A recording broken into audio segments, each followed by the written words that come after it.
Audio Jungle.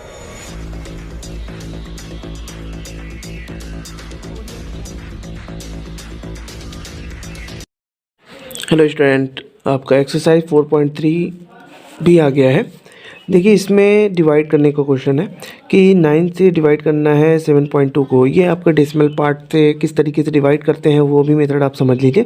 देखिए, आप 7.2 है, 9 के टेबल में तो 7 तो आएगा नहीं, तो हमें 72 दोनों को लेना पड़ेगा। लेकिन इन दोनों के बीच में पॉइंट है, तो पहले हमको पॉइंट को लगा लेना होगा। अब 9 8 ज़ा 72 आता है, तो आप डायरेक्ट 72 लिखिए।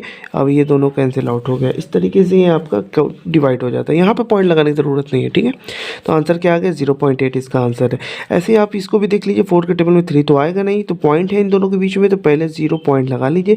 4 8 ज़ा 32 आता है। अब 32 उतारिए, 4 आएगा नहीं। अब 4 जो है हम लोग नीचे उतार लेंगे, ये पूरा कैंसिल आउट हो गया। 4 1 ज़ा 4 हो जाएगा। तो इसका भी आंसर हमारा 0.81 आ गया, ठीक है। अब इसी तरीके से इसको भी डिवाइड करना है 14 को। तो ये कैसे कर, तो 14 का टेबल यहाँ पर पढ़ेंगे, 82 से कम है, ठीक है। तो 14 का टेबल आप लोग पढ़िए, 14 5 ज़ा 70 आता है। तो 70 यहाँ पर हम लोग लिखेंगे, आराम से आ जा रहा है। तो यहाँ पर कितना बच गया आपका? 12 बच गया। अब यहाँ पर पॉइंट आ जाए। 12 तो 14 के टेबल में आएगा नहीं, तो हमें ये 0 उतारना होगा। लेकिन इस 0 से पहले पॉइंट है, तो पहले पॉइंट लिखेंगे, ठीक है। अब 14 का टेबल पढ़ेंगे, 120 आया, 120 से कम। 14 8 ज़ा 112 आता है, ठीक है। माइनस करेंगे, 8 बचेगा। यहाँ पर हमारा कितना बच गया, ठीक है ना। यहाँ पर 8 बच जाएगा, तो बाकी तो 0। अब ये 4 हम यहाँ पर उतार लेंगे। अब देखिए 14 का टेबल फिर पढ़ेंगे, 84 आ जाए, तो हमारा आंसर 5.86 आ गया। Is that clear? दूसरे का ये फर्स्ट है, इसमें हम लोगों को 10 से डिवाइड करना है, ठीक है। तो देखिए, जब भी हमने बोला कि अगर डिवाइड होगा तो हमारा आंसर क्या हो जाएगा? कम हो जाएगा। जैसे कि यहाँ 7.18 है ना, हम डिवाइड करेंगे तो और कम हो जाएगा। तो कम होने का मतलब कि पॉइंट अगर हम यहाँ लगाएंगे तो ये 71 हो जाएगा, बढ़ जा रहा है ना। तो इसका मतलब ये कंफर्म हो जा रहा है कि हमें कम करना है, तो इस पॉइंट को इधर लेकर के जाना होगा, तभी तो ये कम होगा, है ना। तो बस यही चीज़ है, इस बात को याद रहे कि जब भी डिवाइड होता है तो वो पॉइंट जो है आपका लेफ्ट साइड में खिसकता है, और अगर मल्टीप्लाई होता है तो पॉइंट आपका राइट साइड में खिसकता है। तो यहाँ पर डिवाइड है तो पॉइंट आपका लेफ्ट साइड में आ जाएगा। तो कहने का मतलब कि 7 से पहले आ जाएगा, तो यानी यहाँ पर पॉइंट लगा दीजिए, और इस पॉइंट को दिखाने के लिए ये 0 लगा देते हैं, ठीक है। ऐसे यहाँ पर भी देखिए 100 से डिवाइड हो रहा है, तो इसका मतलब है कि ये पॉइंट जो है 2 नंबर लेफ्ट साइड में टर्न होगा, यानी 1 2 यानी 4 के पहले पॉइंट लग जाएगा। बात समझ में आ रही है? यहाँ पर देखिए 1000 से डिवाइड हो रहा है, तो 3 टर्म्स इधर खिसकेगा, लेकिन यहाँ तो 2 ही टर्म्स है। जैसे कि हमने पहले बताया था कि इसके आगे हम जितना चाहे उतना 0 लगा सकते हैं, और इसके आगे जितना चाहे उतना 0 लगा सकते हैं। तो हमें 3 डिजिट चाहिए, यहाँ पे 2 डिजिट अवेलेबल है, तो 1 डिजिट के लिए एक 0 बढ़ा लीजिए, उसके बाद पॉइंट लगाइए, और यहाँ पे एक और 0 लगा दीजिए इस पॉइंट को दिखाने के लिए। बात समझ में आ गई है ना। अब देखिए 80 से अगर डिवाइड होगा तब हम कैसे करेंगे? 8 से डिवाइड कर लीजिए। 8 के टेबल में 10 तो आएगा ना, 8 का टेबल पढ़ेंगे हम लोग, 10 तो आ जाएगा ना, 8 1 से 8 आ जाएगा। उसके बाद यहाँ पे बच गया 2 और ये 0, 8 2 जा 16 हो गया, ठीक है। उसके बाद यहाँ पर कितना बच गया? 4 बच गया। और जैसे कि हमने इस 0 को तो टर्न उतार लिया, अब ये पॉइंट आ गया है ना, तो उसके बाद ही 3 है, तो पहले पॉइंट लगाइए, उसके बाद इस 3 को उतारेंगे, ठीक है। उसके बाद से हम लोग सिंपली डिवाइड करते हैं। जैसे कि यहाँ तक डिवाइड हो जाएगा तो 12.54 आएगा। इसको हम लोग बस ऐसे लिख लीजिए 1254, ठीक है। अभी देखिए यहाँ पर हमने कितने से डिवाइड किया था? 8 से, तो एक 0 बचा है अभी, यानी कि 10 बचा हुआ है। 10 बचा हुआ है, तो इसका मतलब है कि ये जो पॉइंट हमारा आ रहा है, कहाँ आ रहा है? 12 पॉइंट, यानी कि हमारा यहाँ आ रहा है। तो ये एक 0 इधर खिसकेगा, यानी 1 के पहले पॉइंट लग जाएगा। बात समझ में आ गई ना। बस ऐसे ही पॉइंट लगाएंगे। पहले सिंपली हम लोग क्या कर लिए, 80 का तो आ नहीं रहा था टेबल, तो हमें 8 का आ रहा है, तो 8 से हमने डिवाइड कर लिया, 12.54 आ गया। तो हम लोग 12.54 नहीं बल्कि 1254 लिख लेंगे। देखेंगे यहाँ से हमें, देखिए एक 0 था, एक 0 इधर खिसका देंगे इसको बस, यानी 1254। इसी तरीके से आपका अगला क्वेश्चन जो है आपका 8th वाला है, उसमें भी आप लोग 4 से डिवाइड कीजिएगा, ठीक है। उसके बाद 0 को जो है एक टर्म आप लोग जो है लेफ्ट में खिसका दीजिएगा, जो भी आंसर आएगा, ठीक है। ओके, ऐसा ये क्वेश्चन है। 500 से डिवाइड करना है, तो सिंपली हम लोग 5 से डिवाइड कर लें 20.8 को। 5 4 ज़ा 20, ये पॉइंट आ गया, यहाँ पर पॉइंट लगाएंगे, अब 8 को उतारेंगे, 5 1 ज़ा 5 करेंगे, ठीक है ना। उसके बाद यहाँ पे तो 3 आ गए तो आएगा नहीं, पॉइंट लगा है तो इसलिए हम एक और 0 बढ़ा सकते हैं, क्योंकि हम लोग ये जानते हैं कि पॉइंट के बाद इधर अनलिमिटेड 0 होते हैं, तो इस 0 को हम यहाँ पर उतारनी है। ठीक है, अब ये नहीं कि यहाँ पर भी एक 0 बढ़ाएंगे तब 0 उतारेंगे, ऐसा नहीं, क्योंकि हम लोग जानते हैं पॉइंट के बाद अनलिमिटेड 0 होते हैं, तो इसलिए हम इस 0 को उतार सकते हैं। ठीक है, तो क्योंकि इधर 0 जितना भी लगाए कोई फर्क नहीं पड़ता, इसलिए इस 0 को उतार लिए। ठीक है, 5 6 का कितना आ गया, 30 आ गया। अब ये देखिए पूरी तरीके से कट गया, 4.16 आ गया। अब लिखेंगे सो इक्वेशन डिवाइडेड बाई 500, जो आंसर आया वो, लेकिन पॉइंट नहीं लगाएंगे। क्यों पॉइंट नहीं लगाएंगे? पॉइंट अब हमको अब लगाना है। कैसे लगेगा ये देखिएगा, यहाँ पे कितना 0 है, 2 0 है, तो 2 0 का मतलब ये जो पॉइंट है यहाँ 2 नंबर इधर आएगा, लेकिन एक ही नंबर है, तो एक 0 और बढ़ा लें, 4 के आगे एक 0 बढ़ा लें, अब 2 नंबर हो गया। अब इस पॉइंट को यहाँ लगाएंगे और ये 0 दिखाने के लिए बस लगा देंगे। बात समझ में आ गई है ना? यहाँ पर डिवाइड करना है, लेकिन यहाँ पर देख रहे हैं कि यहाँ पर हमारा फर्स्ट टर्म में भी डेसिमल पॉइंट है, सेकेंड टर्म में भी डेसिमल पॉइंट है, तो इसके लिए सिंपल मेथड तो ये होगा कि इस पॉइंट को रिड्यूस कर लिया जाए। कैसे रिड्यूस होगा? पॉइंट के बाद 3 डिजिट्स है तो 3 डिजिट से डिवाइड कर लीजिए, पॉइंट के बाद 1 डिजिट है, 1 डिजिट से डिवाइड कर लीजिए, यानी 10 से और यहाँ 1000 से। अब हम लोग जानते हैं कि जब भी डिवाइड होता है तो उसको मल्टीप्लाई में चेंज करते हैं और इधर वाले को रेसिप्रोकल कर देते हैं, तो ये 0 से ये 0 कैंसिल हो गया। अब देखिए ये नीचे 9 और ऊपर इतना बड़ा नंबर है, तो क्या ये 9 से डिवाइड होगा कि नहीं होगा? चेक कैसे करते हैं? सभी को ऐड करके, तो 5 और 3 कितना हो गया, 8, 8 और 1 कितना हो गया, 9। अब ये 9 आया तो 9 जो है 9 से डिवाइड हो जाएगा, इसलिए ये कंफर्म हो गया कि ये 9 से कट जाएगा, तो इसे हम लोग काट लेते हैं। तो इसमें हम लोग काट लेंगे, 9 4 जा 30, 9 1 जा 9 हो गया, फिर कितना बच गया आपका, 4 बच गया, 40, 9 4 जा 36, फिर 4 बच गया 45, 9 5 जा 45, तो 145 आ गया। पूरी तरीके से सब कुछ कट गया है और हमारा आंसर भी आ गया है 145, तो हमको कुछ भी करना नहीं पड़ा है। और नीचे में क्या बच गया हमारा 100। अब 100 का मतलब ये हो गया कि देखिए बाकी चीजें कुछ नहीं, 145 145 और नीचे 100 का मतलब ये होता है कि 2 नंबर के इधर पॉइंट लग जाएगा, तो सिंपली 1.45 हो जाएगा। क्लियर ना? बस ऐसे ही आपको डिवाइड करना है। कुछ और क्वेश्चंस को देख लीजिए। देखिए यहाँ पर है 0.0102 डिवाइडेड बाई 1.7। जैसे कि हमने बोला कि इधर देखिए पॉइंट को पहले हटाएंगे, ठीक है, तो पॉइंट के बाद कितने टर्म्स है, 1 2 3 4 टर्म्स है ना, तो पहले नीचे में हम लोग 4 0 लगा देंगे, 1 2 3 4। ऊपर कितना लिखा होगा देखिए, यहाँ पर अगर इस पॉइंट को हम इधर लेकर के आएंगे तो क्या बचेगा, सिर्फ 0 0 1 0 2, तो आगे का दोनों 0 बस बचेंगे, तो पॉइंट तो बचा नहीं, तो आगे का दोनों 0 तो कोई मायने नहीं है। हम लोग पढ़ेंगे इसे क्या, 102 ही पढ़ेंगे, ठीक ना। इसी तरीके से यहाँ पर भी आप लोग क्या पढ़ेंगे, 17 और नीचे पॉइंट के बाद एक नंबर यानी कि 10, फिर उसके बाद इसी को रेसिप्रोकल कर देंगे। उसके बाद हम लोग यहाँ पर कर लिए रेसिप्रोकल। अब यहाँ देखिए इस 0 से ये 0 तो कैंसिल है, 17 6 102 भी होता है, तो ऊपर बच गया 6, नीचे बन गया 1000 का मतलब कि 3 डिजिट इधर खिसकेगा, तो यहाँ तो एक ही डिजिट है, तो क्या कर ले हम लोग 2 0 बढ़ा लें तो 3 डिजिट हो गया। अब पॉइंट लगा दें और ये 0 सिर्फ दिखाने के लिए। बात समझ में आ रही है ना? ऐसे ही आपको बाकी के क्वेश्चंस को कर लेने हैं, ठीक है। अब यहाँ पर ये देख लीजिए कि 36 डिवाइडेड बाई 0.06 है, कोई प्रॉब्लम नहीं है, 06 है तो यहाँ पर पॉइंट किसकेगा, तो 6 हो जाएगा और नीचे 100 हो जाएगा ना, 2 टर्म्स है तो इधर आ जाएगा। फिर हम लोग ये जानते हैं कि इसको हम लोग करते हैं रेसिप्रोकल, यानी 100 ऊपर चला जाएगा, 6 नीचे आ जाएगा, 6 से 6 36, 6 से 100 में मल्टीप्लाई होगा तो 600 आ जाएगा, ठीक है। ऐसे ही आपको बाकी के क्वेश्चंस को कर लेने हैं। कोई प्रॉब्लम होगी आप लोग कमेंट सेक्शन में पूछ सकते हैं, ठीक है। देखिए अब हमको डिवाइड करना है, तो इसको हम 8 से 55 से इस तरीके से डिवाइड करेंगे, लेकिन एक बात याद रहे, क्योंकि हम लोग ये जानते हैं कि यहाँ पर पॉइंट भी होता है और इसके बाद बहुत सारे नंबर्स भी होते हैं, और यहाँ ये जो 55 है वो 8 से डिविजिबल पूरी तरीके से होने वाला नहीं है, इसलिए इसको इस तरीके से नोट करने के बजाय हम लोग इसे ऐसे नोट करेंगे, 55 लिखेंगे, ठीक है, और थोड़ा सा गैपिंग छोड़ देंगे, ठीक है। और इसका जो हम लोग डिवाइड यहाँ पर लिखते थे आंसर, बल्कि वहाँ लिखने के बजाय इसके ऊपर लिख लिया जाएगा, ठीक है। और या फिर इधर भी लिख सकते हैं थोड़ा सा, लेकिन गैपिंग ज़्यादा हमें छोड़ना पड़ेगा, क्योंकि यहाँ पे पॉइंट के बाद हमारा 1 2 3 0 कम से कम बढ़ा लीजिए, ठीक है। उसके बाद हम लोग डिवाइड करेंगे, 8 6 48 माइनस की 7। अब ये पॉइंट आ गया, यहाँ पॉइंट लगाएंगे, अब इस 0 को यहाँ पर उतार लेंगे, उसके बाद सिंपली डिवाइड जिस तरीके से होता है वैसे करते चले जाएंगे। बात समझ में आ रही है? देख रहे हैं, बस इस तरीके से सिंपली जिस तरह डिवाइड करेंगे उस तरीके से कर लेंगे। 6.875 आ गया, तो ये बात समझ में आ गई ना।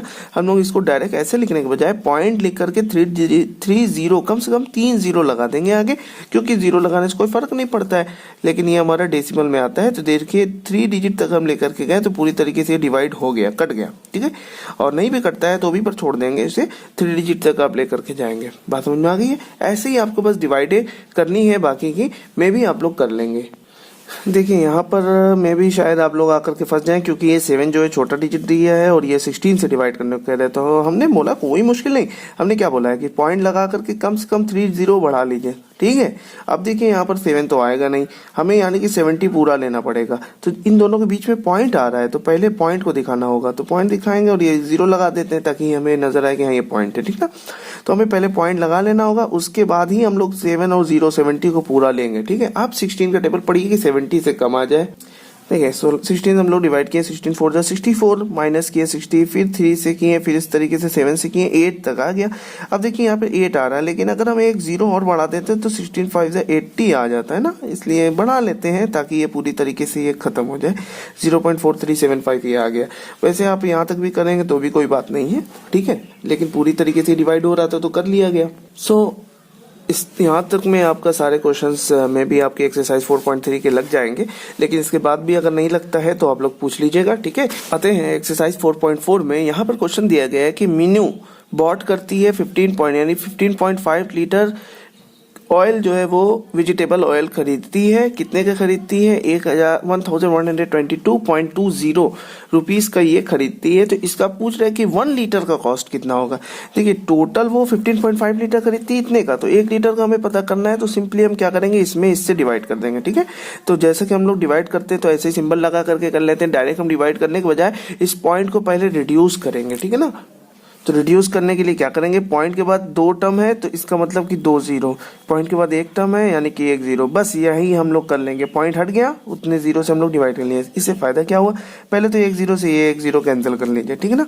इसके बाद देखिए क्या कर सकते हैं हम लोग, अब इस डिवाइड को मल्टीप्लाई में चेंज करेंगे, ठीक है। नाउ ये जीरो कैंसिल हो गया। हम लोग जानते हैं जब भी डिवाइड होता है तो मल्टीप्लाई में चेंज करते हैं और इसको रेसिप्रोकल, बस राइट साइड वाले को रेसिप्रोकल कर लेते हैं। 0 कैंसिल हो गया।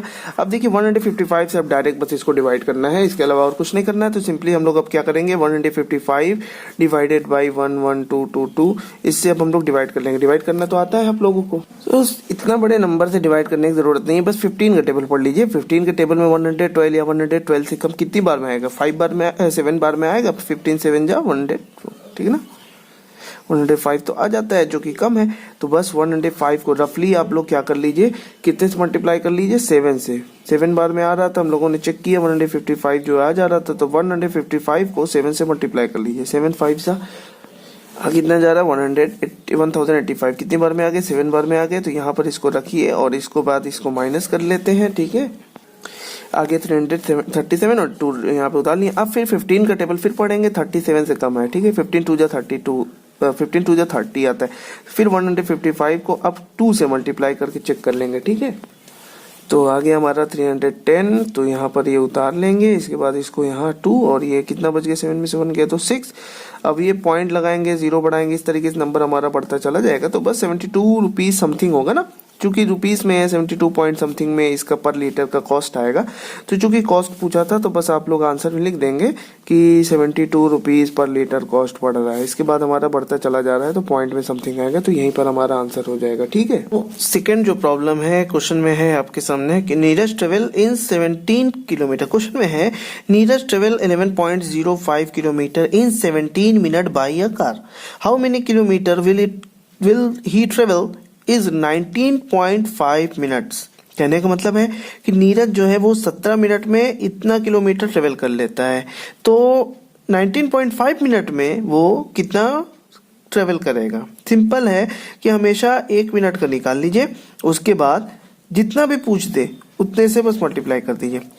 17 मिनट में इतना ट्रेवल कर रहा था तो 1 मिनट में कितना करेगा, डिवाइड कर दीजिए 17 से। फिर 19.5 मिनट में पूछ रहा है तो 19.5 से बस मल्टीप्लाई कर दीजिए, ठीक है। इतना करने के बाद यहाँ पर देखिए हमने बार बार बोला है कि पॉइंट को हटाने की कोशिश किया कीजिए, ठीक है। पॉइंट के बाद यहाँ पे 2 टर्म्स है तो 100 से डिवाइड कर दीजिए, और यहाँ पर 1 टर्म है, यहाँ पर 10 से डिवाइड कर दीजिए, लाइक दिस, ठीक है। बस यहाँ पर पॉइंट हटा दिए, यहाँ से भी पॉइंट हटा दिया गया, ठीक है। अब देखिएगा जो चीजें कटती हैं उससे काट लिया जाएगा। जैसे यहाँ पे 5 है, लास्ट में यहाँ पर 0 भी है, तो 5 से हो सकता है कट जाए, या फिर 17 से इसको डायरेक्ट काटने की कोशिश किया जाएगा, ठीक है। 17 से आपका 17 110 तो आ जाएगा ना, 110 से कम, 17 6 जा 102 और बचेगा 8 85 हो गया, 17 5 जा 85 कैंसिल हो गया। अब देखिए नीचे में कुछ भी नहीं, सिर्फ हमारा जीरोस बचे हुए हैं। अब ऊपर 65 और 195, बस इन दोनों का प्रोडक्ट कीजिए, बस आंसर हमारा आ जाए।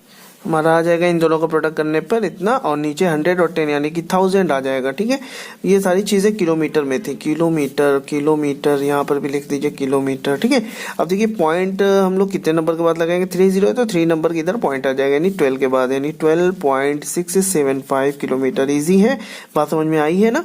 ठीक है, तो एक बार फिर से हम लोग समझ लेते हैं। पहले तो 17 मिनट का दिया गया था, तो पहले 1 मिनट का निकालने के लिए 17 से डिवाइड किया गया। उसके बाद जैसे ही आ गया हमारा 1 मिनट का, तो अब जितने का भी पूछ दिया, यहाँ पे 19.5 का पूछा तो 19.5 से मल्टीप्लाई कर लीजिए। 2 मिनट का पूछता तो 2 से मल्टीप्लाई करते, 4 मिनट का पूछता तो 4 से मल्टीप्लाई करते। अब ये चीज़ हो गया। इसके बाद देखिए मल्टीप्लिकेशन हम लोग प्रोडक्ट अगर करेंगे पॉइंट को लेकर के करेंगे तो थोड़ा सा कॉम्प्लिकेटेड हो जाता है। उससे बेहतर ये होता है कि पॉइंट को हटा दीजिए, हो सकता है कि कुछ चीज़ें रिड्यूस हो जाए, इसलिए पॉइंट को हटा देते हैं। तो 2 0 था तो नीचे 100 से डिवाइड, 1 है, 1 नंबर है तो नीचे 10 से डिवाइड। ठीक है, 17 से ये इजीली कट गया, 65, बस इन दोनों का प्रोडक्ट की ये आया, नीचे 100 और 10 यानी 1000 हो गया, 30 यानी कि 3 नंबर के पहले पॉइंट लग जाएगा, दैट इज। तो कह रहा है कि find the perimeter of a rectangle, rectangle का पेरीमीटर फाइंड करना है। उसकी एरिया दे दी गई है 44.1 मीटर स्क्वायर, SQ मीटर लिखा है, इसका मतलब कि मीटर स्क्वायर लिखा हुआ है। ठीक है, स्क्वायर मीटर इसे पढ़ते हैं। And the breadth is 2.1 centimetre लिखा हुआ है, तो वो करेक्ट कर लीजिए कि सेंटीमीटर नहीं, वो मीटर होना चाहिए। ठीक है, मीटर रहेगा। उसके बाद सबसे पहले हम एरिया ऑफ रेक्टेंगल दिया गया है, तो उसकी हेल्प से पहले हम लोग लेंथ को लाएंगे, क्योंकि एरिया ऑफ रेक्टेंगल हमारा दे दिया गया है और फार्मूला हम लोग जानते हैं एरिया ऑफ रेक्टेंगल का L/B। ठीक है, क्योंकि रेक्टेंगल हमारा इस तरीके का होता है, इसका ये लेंथ होता है और ये ब्रेथ होता है, तो इन दोनों को प्रोडक्ट कर देते हैं तो हमारा पूरा एरिया निकल करके आ जाता है। तो L/B ये दे दिया गया, L और B की वैल्यू 2.1 पुटअप कर दिए। यहाँ पर ये 2.1 मल्टीप्लाई कर रहा है तो आपके दूसरे साइड में डिवाइड करेगा। ठीक है ना। उसके बाद देखिए पॉइंट को अगर हम हटाएंगे तो हम लोग क्या करेंगे, 10 से डिवाइड करेंगे, इधर भी 10 से डिवाइड, इसमें भी 10 से डिवाइड करेंगे, दोनों में 10 से ही डिवाइड करेंगे। तो जब हम इसके 10 से डिवाइड करेंगे तो नीचे में 10 ऊपर 10, यानी कि अगर हम 10 से ऊपर नीचे मल्टीप्लाई कर लें तो हमारा फायदा क्या हो जाएगा। अगर हम 10 से ऊपर नीचे में मल्टीप्लाई कर रहे हैं तो 4 4 1 और नीचे भी 21 हो जाएगा। इसके बाद इसको डिवाइड कर लीजिए तो इजीली 22 2 जा 42 और फिर 2 बच जाएगा 21। तो हमारा कितना आ गया, लेंथ की वैल्यू कितनी आ गई, 21 मीटर लेंथ आ गया। अब हम लोग simply perimeter of the rectangle के फार्मूले से इजीली हम लोग निकाल सकते हैं। Perimeter of rectangle is equal to in the bracket L+B, ये फार्मूला होता है। तो इसमें हम लोग बस वैल्यूज को पुटअप कर देंगे। ठीक है, L की वैल्यू कितनी की है 21 और B की वैल्यू हम लोगों ने पहले फाइंड कर ली 2.1, बस इन दोनों को ऐड करना है, 2 से प्रोडक्ट करना, ऐड किया गया 23.1 मल्टीप्लाई किया 46.2 मीटर, ये हमारा आंसर है। फ्रेंड अब स्टार्ट करते हैं, हमारा नया एक्सरसाइज है। इसमें देखिए आप लोगों को कैपेसिटी वगैरह, लेंथ और मास वगैरह का मेजरमेंट अलग अलग यूनिट्स में किस तरीके से करते हैं उस चीज़ों को हम लोग सीखेंगे। ठीक है, तो देखिए जैसे कि हम लोग जानते हैं कि लेंथ को मेजर करना है तो मीटर में मेजर करेंगे, मास को ग्राम, कैपेसिटी को लीटर में।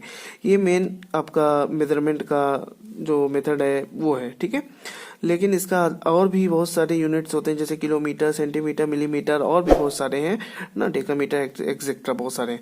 इसी तरीके से किलोग्राम, मिलीग्राम एक्सेट्रा बहुत सारी चीज़ें हैं। हमारा कैपेसिटी देखिए, लेंथ यानी हमें अगर लंबाई को मेज़र करना है किसी चीज़ की, जैसे हमारी यही आपका शीट है या ये पेन है, इसकी हमें मेजरमेंट करना है तो ये हम इसको लंबाई में मेज़र करेंगे। इसका अगर हमें वेट मेज़र करना है तो इसका मास हम लोग मेज़र करेंगे। हम लोग जैसे तराजू वगैरह होता है उससे हम लोग वेट मेज़र करेंगे, तो हमारा ग्राम, किलोग्राम में वो सारी चीज़ें होती हैं। कैपेसिटी यानी कि अगर हम लोग कोई एक गिलास ले लें, उसके अंदर पानी भर दिया जाए तो ये हमारा जो वाटर की कैपेसिटी कहलाएगी कि एक गिलास के अंदर ये पानी भरा हुआ है, ये वाटर कैपेसिटी कहलाएगी। अब इसकी अलग अलग यूनिट्स होती हैं, जैसे कि 1 किलोमीटर में 1000 मीटर, 1 किलो लीटर में 1000 लीटर। देखिए इससे कैलकुलेशन हमारा क्या निकल रहा है कि km, यानी कि k जब भी हो तो यहाँ देखिएगा हमने एक बहुत सारी शॉर्ट ट्रिक्स को आपको बताया है, तो आप लोगों को दिखाते हैं हम आपको, 1 minute, just a second. Okay, now देखिए 1 kilometre is equal to 1000 metre, 1 kilo litre is equal to 1000 litre, 1 kilogram is equal to 1000 gram, सभी देखिए 1000 में ही है। यानी अगर हम k को गायब कर दें तो 1000 लिखे हैं, है ना, यानी कि हम ये कह सकते हैं k इज इक्वल टू 1000। ठीक है, इसी तरीके से हेक्टोमीटर, हेक्टोलीटर, हेक्टोग्राम ये 100 के बराबर होता है, यानी कि जो h है वो 100 के बराबर है, यही ना हो रहा है। 1 हेक्टोमीटर यानी 100 मीटर। देखिए इजिली हमको याद हो जाए, कैसे हम लोग याद करेंगे, इसलिए हम इसको बता रहे हैं। यानी कि अगर k हट गया तो 1000 लगा दीजिए, जैसे कि k 1000 के बराबर है। ठीक है, h आ गया यानी हेक्टोमीटर तो 100 के बराबर है, 1 हेक्टोमीटर तो यहाँ से देखिए सिर्फ m, यहाँ पर भी m, इसमें भी है, h नहीं है, h की जगह पे 100 हो रहा है, यानी h जो है वो 100 के इक्वल हो गया। याद हो जाएगा, ऐसे ही हम लोग तुरंत याद कर लेंगे। डेकामीटर, ये देखने में ही 10 के जैसा लग रहा है, 1 फिर 0 तो 10 मीटर, ऐसे ही। तो यानी कि DA को हम लोग लिख सकते हैं 10 के बराबर है। तो देखिए हमारा ये लाइन ऐसे ही इजीली बहुत ही आसान तरीके से याद हो गया है, ठीक है। अब देखिए हमारा 1 मीटर जो है 100 सेंटीमीटर के बराबर होता है, यानी हम ये कह सकते हैं मिली, M, L और G ये सभी जो है 100 C के बराबर है, क्योंकि देखिए ये m हटा करके हम लोग क्या लिख लिया गया, 100 C। देखिए M, L, G सब में, यानी 1 metre is equal to 100 centimetre, 100 centilitre, 100 centigram, इस तरीके से होता है, ठीक है। इसी तरीके से 1000 मिलीमीटर, 1000 मिलीलीटर, 1000 mg। देखिए यहाँ पे M, L, G जो 100 C के बराबर भी है, 1000 मिली यानी m के बराबर भी है, और 10d के भी बराबर है। देखिए यहाँ पर ध्यान से 10d के भी बराबर है। 1 metre is equal to 10 decimetre, 10 decilitre, 10 decigram. देखिए ये dg मतलब डेसी, g मतलब डे का ग्राम होता है, ठीक है। DAG डे का, dg डेसी होता है, ठीक है। बात समझ में आ रही है। आपको एक और ट्रिक हम बताने जा रहे हैं कि 1 किलोमीटर में 1000 मीटर, ठीक है। अब देखिए हम लोग ये जानते हैं कि 1 मीटर में 100 सेंटीमीटर, 1 मीटर में 100 सेंटीमीटर हम लोग जानते हैं। तो अब इस मीटर को हम लोग अगर सेंटीमीटर में चेंज करेंगे तो 100 का मतलब कि 2 जीरो बढ़ा देंगे, तो ये हमारा सेंटीमीटर हो गया। यानी हम ये कह सकते हैं 1 किलोमीटर में हमारा कितना हो गया, 1 लाख सेंटीमीटर। अब अगर इसी सेंटीमीटर को हम लोग मिलीमीटर में चेंज कर दे, ये जानते हैं कि 1 सेंटीमीटर में हमारा होता है 10 मिलीमीटर, 1 सेंटीमीटर में 10 मिलीमीटर। तो पहले तो 5 जीरो था ही, 3 4 5, एक और जीरो बढ़ जाएगा, तो ये हमारा मिलीमीटर में हो गया, ठीक है। और एक चीज जानते हैं कि 1 मीटर में हमारा 10 डेसीमीटर होता है, 1 मीटर में 10 डेसीमीटर। तो ये मीटर को अगर हमको चेंज करना है तो डेसीमीटर में तो क्या करना होगा, हमारा एक जीरो बढ़ जाएगा ना। 1 मीटर में 10 डेसीमीटर होता है तो एक जीरो बढ़ जाएगा। तो कहने का मतलब हम ये कह सकते हैं कि 1,000 तो रहेगा, एक और जीरो बढ़ जाएगा तो हमारा डेसीमीटर हो जाएगा, ठीक है। एक चीज और हम लोग जानते हैं कि 1 मीटर, देखिए हम लोग ये जानते हैं कि 10, यहाँ पर DA को हम लोग ने कहा कि DA को हम लोग कहते हैं 10। तो अगर हम एक जीरो यहाँ पर हमारा देखिए 1 मीटर है, ठीक है। अच्छा इसके लिए हम लोग इसको देख लेते हैं कि देखिए 10 metre is equal to 1 decimetre होता है। अगर हम यहाँ पर 2 जीरो बढ़ा दें तो 1000 मीटर हो जाएगा, तो 2 जीरो हम लोगों को यहाँ पर भी बढ़ाना होगा, तो ये 100 डेसीमीटर हो जाएगा। और ये 1000 मीटर, यहाँ पर देखिए अब 1000 मीटर और 100 डेसीमीटर के बराबर हो गया, यानी 1000 मीटर को हम लोग लिख सकते हैं 100 डेका। दूसरा चीज हम लोग क्या जानते हैं कि हेक्टोमीटर को, अब देखिए बचा हुआ है हेक्टोमीटर, तो 100 metre is equal to 1 hectometre होता है। तो अगर चूंकि हमारा 1000 मीटर हम लोग जान रहे हैं ना, तो एक जीरो यहाँ पर बढ़ेगा तो एक जीरो यहाँ पर बढ़ेगा, यानी कि 1000 मीटर इज इक्वल टू हम लोग लिख सकते हैं 10 हेक्टोमीटर, यानी हम इसे कहेंगे 10 हेक्टोमीटर, 10 HM, 10 हेक्टोमीटर के इक्वल हो जाएगा। तो इस तरीके से हमारा सारा होगा। सो हमारा कैलकुलेशन ये निकला कि सबसे बड़ी यूनिट जो है वो हमारी जैसे कि किलोमीटर है, 1 किलोमीटर, और ये देखिए सबसे छोटी यूनिट मिलीमीटर, फिर सेंटीमीटर, मिलीमीटर सबसे छोटी यूनिट, फिर सेंटीमीटर, फिर उसके बाद आपका डेसीमीटर, फिर मीटर आता है, उसके बाद डेकामीटर, उसके बाद हेक्टोमीटर आता है, ठीक है ना, हेक्टोमीटर।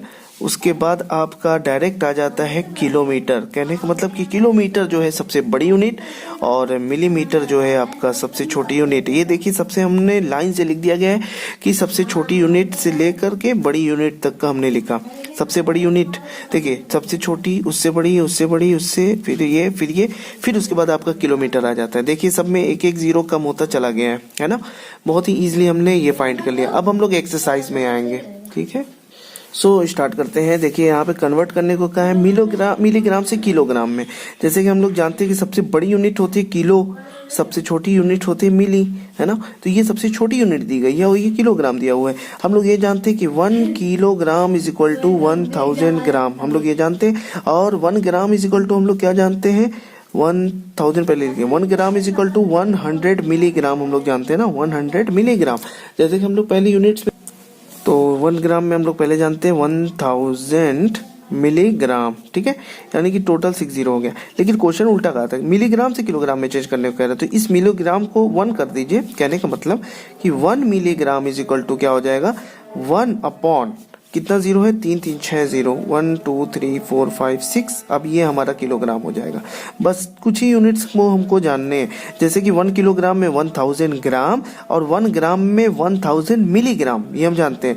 तो यहाँ तक 3 जीरो, फिर उसके बाद 3 जीरो और बढ़ा दीजिए, 6 जीरो हो गया। मिलीग्राम तो किलोग्राम में कहा था, तो बाकी के इन सभी को हम लोग दूसरे साइड में ट्रांसफर कर देंगे, इन सभी को। तो 1 अपॉन यहाँ पर सारी चीजें आ जाएंगी तो किलोग्राम हो जाएंगे। ठीक है, अब देखिए नाउ हम लोग क्या लिखेंगे, यहाँ पर हमारा जो क्वेश्चन 1 मिलीग्राम नहीं दिया, बल्कि ये टोटल इतने मिलीग्राम दिए गए। तो 83641 मिलीग्राम इज इक्वल टू, अब इस 1 की भी जगह पर यही नंबर को लिख दीजिए, 83641 अपॉन में लिख दीजिए जितना जीरो दिया गया था, 4 5 6 जीरो, और ये किलोग्राम में हो जाएगा हमारा। अब इजिली कन्वर्ट होकर के आ गया, यानी कि 6 जीरो मतलब कि 6 टर्म्स के पहले, यानी 3 3 6, यानी कि यहाँ पर 0.83645 ये हमारा आ गया किलोग्राम में आंसर। अब देखिए, जैसे कि हम लोग जानते हैं कि 1 हेक्टोग्राम, अब हम ये भी जानते हैं सबसे छोटी यूनिट मिलीग्राम है, हेक्टोग्राम उससे बड़ी है।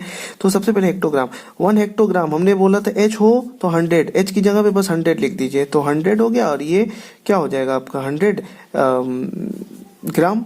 ठीक है, यानी 1 हेक्टोग्राम इज इक्वल टू 100 ग्राम, और 100 ग्राम हो गया। अब इस ग्राम की जगह क्या लिखेंगे, मिलीग्राम में इसको चेंज करना है ना, तो 100 तो पहले से, 1 gram is equal to 1000 milligram, ये जानते रहिए। तो बस 1 2 3 जीरो बढ़ जाएगा, मिलीग्राम हो गया, इजली है ना। अब बस 1 मिलीग्राम नाउ करके लिख दीजिए, नाउ, या फिर 1 मिलीग्राम इज इक्वल टू, अब यही सभी चीजें हमारा इसके नीचे आ जाएगा, यानी 1 अपॉन कितने जीरो हो गए, 5 जीरो, 1 2 3 4 5। अब ये हमारा क्या हो जाएगा, हेक्टोग्राम। ठीक है, बात समझ में आई। ये सभी नंबर को इसके नीचे कर दीजिए, हेक्टोग्राम वही रहेगा। ठीक है, अब कर दीजिए 100 1, यहाँ पर देखिए 1 मिलीग्राम नहीं, क्वेश्चन में क्या था, क्वेश्चन में था आपका 83645 मिलीग्राम, ये चीज था, ये नहीं था, 1 नहीं था, बल्कि ये था। तो बस 1 की जगह फिर वही चीज लिख दीजिए, 83645, और नीचे कितना जीरो, 1 2 3 4 5, और हेक्टोग्राम। ठीक है, अब देखिए 5 जीरो, यानी कि 5 टर्म्स इधर आ जाएंगे, तो ठीक है, तो क्या हो जाएगा, 1 भी था, सॉरी ये 1 छूट गया। ठीक है, अच्छा, तो 5 नंबर इधर आ जाएगा, तो 3 4 5, तो क्या हो जाएगा 8.36451 हेक्टोग्राम। ओके, बात समझ में आ रही है। अब इसे देख लीजिए, कोई प्रॉब्लम नहीं है। हमने बोला DA लिखा रहता है तो ये 10 के जैसा है, तो इसको भी लिख लीजिए पहले, 1 DAG इज इक्वल टू, बस 10 की इसकी जगह क्या लिख दीजिए, 10 लिख दीजिए, 10 ग्राम।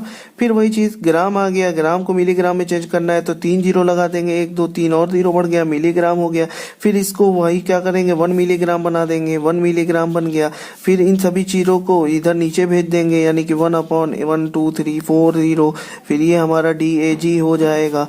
नाउ अब हम लोग क्वेश्चन में जो क्वेश्चन दिया गया था 83645 मिलीग्राम दिया गया था, मिलीग्राम लिख दिया। इस 1 की भी जगह पे 83645 और अपॉन में हमारा 4 जीरो लग जाएगा, यानी 1 2 3 4, और यहाँ पर DAG लिखा जाएंगे, है ना, कोई मुश्किल नहीं। 4 जीरो 4 नंबर की इधर आ जाएगा, यानी कि 83.6451 DAG, यानी डेकाग्राम। बस दैट्स इट।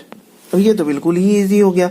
1 ग्राम में कितना मिलीग्राम होता है, 1000 मिलीग्राम होता है, बस। तो 1 मिलीग्राम इज इक्वल टू कितना हो जाएगा, 1000 नीचे आ जाएगा, यानी 1 अपॉन 1000 मिलीग्राम। और उसके बाद हम लोग नाव करके लिख देते हैं, 1 नहीं रहेगा, बल्कि क्वेश्चन में जो दिया गया है वो रहेगा मिलीग्राम, 1 की जगह पर फिर वही चीज रहेगा 83645 और अपॉन में 3 जीरो रह जाएगा। हमारा क्या आ जाएगा आंसर, जल्दी बताइए।